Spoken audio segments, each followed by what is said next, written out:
एक पिता के लिए उसकी संतान उसका गर्व है, उसका अहंकार है, और संतान के लिए उसके पिता उसका आदर्श, उसकी प्रेरणा। बिना कहे पिता संतान की हर इच्छा समझ जाता है और उसे पूरी करने की चेष्टा करता है। दूसरी ओर संतान सदैव प्रयास करता है कि अपने माता पिता को गर्वित करता रहे, किंतु ये बंधन एक स्थान पे आके टूट जाता है। तब जब संतान स्वयं की इच्छा से अपना जीवन साथी चुनना चाहे। क्यों? कारण है संवाद की कमी। जब बात आती है संतान के विवाह की, तो माता पिता सोचते हैं कि इसमें संतान से क्या पूछना, हम उसके लिए कुछ अनुचित तो चाहेंगे नहीं। और संतान का यह मानना होता है कि उसका भविष्य चुनना उसका अधिकार है। दोनों आपस में दुखी रहते हैं, किंतु बात कोई नहीं करता। होना यह चाहिए कि माता पिता को उसी स्नेह के साथ संतान की इच्छा समझ लेनी चाहिए, और संतान को उसी विश्वास के साथ माता पिता को विश्वास में ले लेना चाहिए। एक बार संवाद करके देखिए, वर्तमान और भविष्य दोनों ठीक हो जाएंगे। चिड़िया दूर से अपनी चोंच में दाना भरकर लाती, स्वयं भोजन करने में असक्षम संतान की चोंच में डालती, स्वयं भूखी रहती, निस्वार्थ निश्चलता से। और जब संतान के पंख निकल आते हैं, वो उसे उड़ना सिखाती और उसके पश्चात उसे स्वतंत्र कर देती है अपना जीवन जीने के लिए। इस आकाश में उड़ान भरने के लिए। और हम मनुष्य क्या करते हैं? जिस संतान को हम पंछी की भांति पालते हैं, उसके पंख निकलते ही हम उसे बांध देते हैं, ये सोच के कि कहीं वो दूर उड़कर न चली जाए।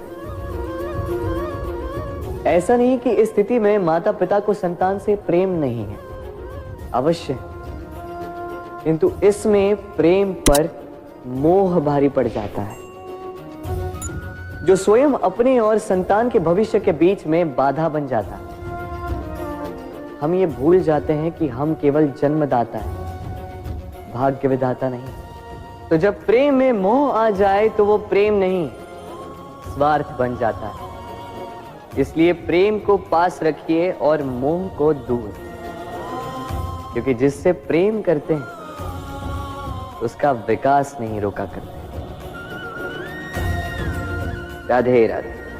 एक शब्द है जो हमें कभी कभी या कहो कई बार सुनाई देता है, स्वार्थ। वो व्यक्ति स्वार्थी है, उसने स्वार्थ में आके ये बुरा कर्म कर दिया, आदि इत्यादि। देखा जाए तो संसार स्वार्थ को पाप का मूल मानने लगा, परंतु क्या स्वार्थ सच में बुरा है? नहीं। स्वार्थ ये शब्द बना है स्व से, अर्थात स्वयं से। यानी कि जिस कार्य में केवल स्वयं का अर्थ हो, केवल स्वयं का लाभ चाप हो, वो स्वार्थ। अब प्रश्न ये उठता है कि आपका स्व क्या है? यदि आपके स्व में केवल आप हैं तो आप अवश्य स्वार्थी हैं। यदि आपके स्व में परिवार सम्मिलित है तो आप परिवार्थी हैं। यदि आपके स्व में अन्य लोग सम्मिलित हैं तो आप परोपकारती हैं। और यदि आपके स्व में ये संसार सम्मिलित है तो आप परमार्थी हैं। तो अपने स्वार्थ से दूर ना जाएं, उसका विस्तार करें। अपने अस्तित्व का विस्तार करोगे तो ये स्वार्थ स्वयं ही परमार्थ में बदल जाएगा। राधे राधे। भूल और मनुष्य, भूल और मनुष्य, इन दोनों का संबंध कुछ वैसा है जैसा पंख और चिड़िया का, जैसा धारा और नदिया का। यदि भूल मनुष्य के स्वभाव का इतना महत्वपूर्ण अंग है तो आप सोचिए, इस पर लज्जा क्यों? इस पर लज्जा करना ठीक है ही नहीं। वैसे देखा जाए तो भूल हमें स्वयं को और श्रेष्ठ बनाने का अवसर देती है।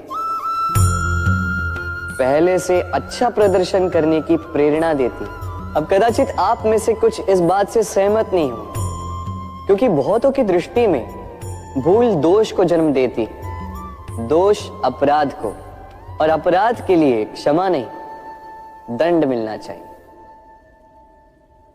किंतु क्या आपने कभी सोचा है कि ऐसा क्यों होता है? क्या कारण है इसका? इसका कारण है भूल स्वीकार करने से बचना। यदि आप कोई भूल करोगे और उसे स्वीकारोगे नहीं, तो वो भूल दोष में बदल जाएगी और वो दोष अपराध।